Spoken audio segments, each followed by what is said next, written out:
Dad, along with Goo, and today we're going to talk about Dark King Vearn. Is he worth pledging your soul for, or shall you defeat him and just march on? Stay tuned, and I will talk about him in a shortened version real quick and also show his power. 世の部下にならんか。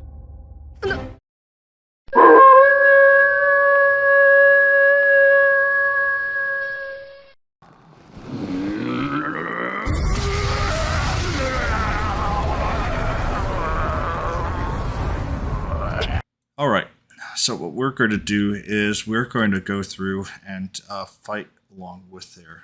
My Vearn is 5 hearts, 67 right now, just to kind of show you the power. Frizz is just a normal frizz spell, but one of his base skills gives 800% extra damage to frizz, which is incredibly powerful to an enemy. Zaboera, which is actually a really powerful skill. It's only 30 MP, only does one enemy, but we'll do this one first. Has a 60% chance to put an enemy to stun. It's an all or nothing skill, but if the opponent is weak to stun, it's a guaranteed, and 60% still a very high chance. Calamitous Wall does heavy martial damage to all enemies and moves back 2 squares and 40% chance to binding or movement blocking an enemy. That in itself is also super powerful. Non-elemental, it's a martial sure hit damage. Only one enemy really has a defense against it and will reflect it back at you. Otherwise, it is a pretty useful spell. You saw that the 1165 damage there, pretty powerful for Frizz. We'll go then next with Kaiser Phoenix, which has about 20% more damage, large fizz spell damage to all enemies, but it's 133 versus 4 MP.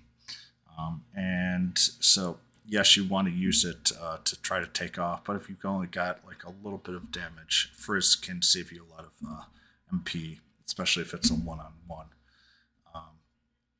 Just going with his Awakening skill, he automatically revives 100 HP for 99 turns once. He can be stripped though, so be very, very careful with units like Zoma or Solo, as he can strip the automatically reviving. And by far the most dangerous units to keep Dark King Vearn, which unfortunately you're going to see a lot of as well. He has Whoosh and Zap resistance 25%. Decreases damage by 20% if HP is 30% at turn or when he's resurrected. We're going to wait here because turn 2, he has his base ability of every turn increasing his power until turn 10 for 3 turns. So his 3 through 10, he becomes ultra powerful. So I'm trying to compare these exactly the same by waiting on turn 2 for this one. And you'll see that this is going to hit into 1500s.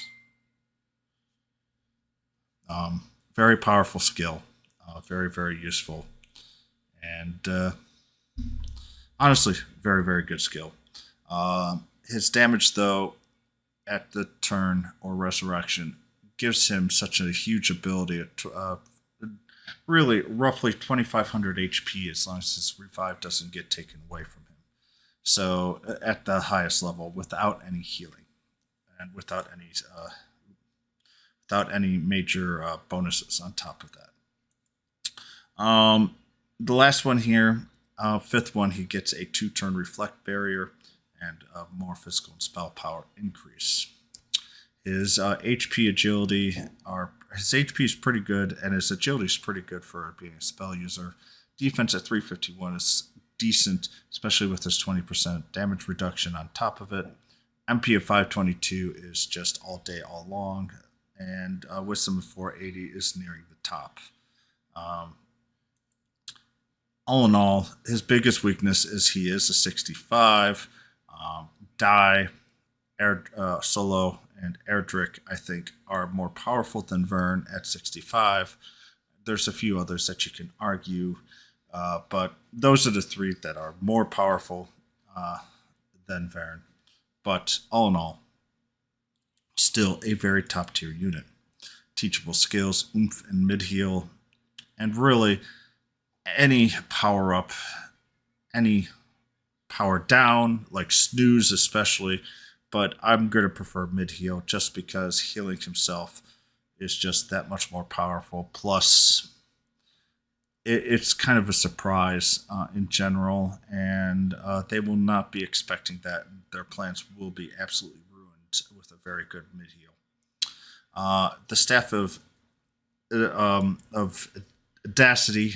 So I've been practicing this for a while and still struggling. Is his main preferred. I have him.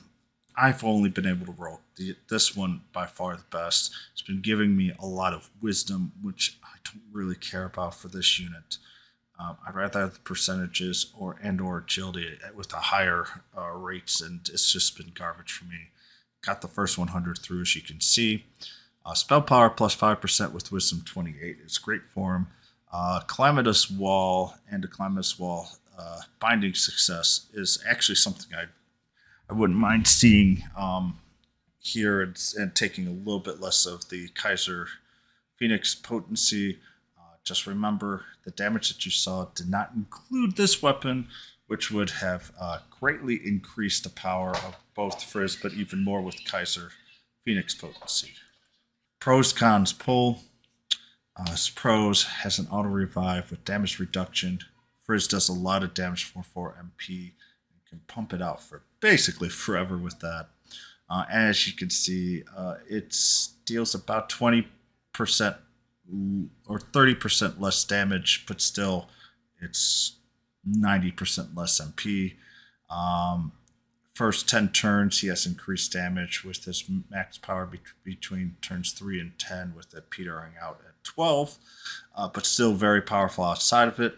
And his Fifth Awakening also creates a barrier that reflects spells. Overall, incredibly well designed. His main con is that being 65 weight, he just doesn't compare to the highest tier. And unless if you've got a very large team that you can afford to pump out, you're not really going to want to fit him in if you have the heroes as well, unless if you're going for a specific build for a specific takedown. Only weakness that I have. Did I pull? Yes, but I didn't pull very hard. He just came an awful lot there. Personally, Die is the one that you want to pull for first, then Vearn on the tickets here. So I just got really, really lucky with the free pulls and my tickets and the 3 paid pulls. So it was worth it. If you're willing to spend for the 3 paid pulls, he is definitely worth spending those on.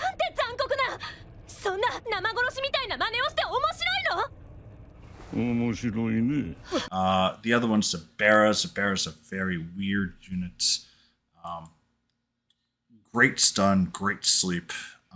And actually his sleep is pretty awesome for how wide it is. And Hexitation has spell potency and activates spell nullification for 3 turns. He is pretty weak and can be one-shotted, especially in S.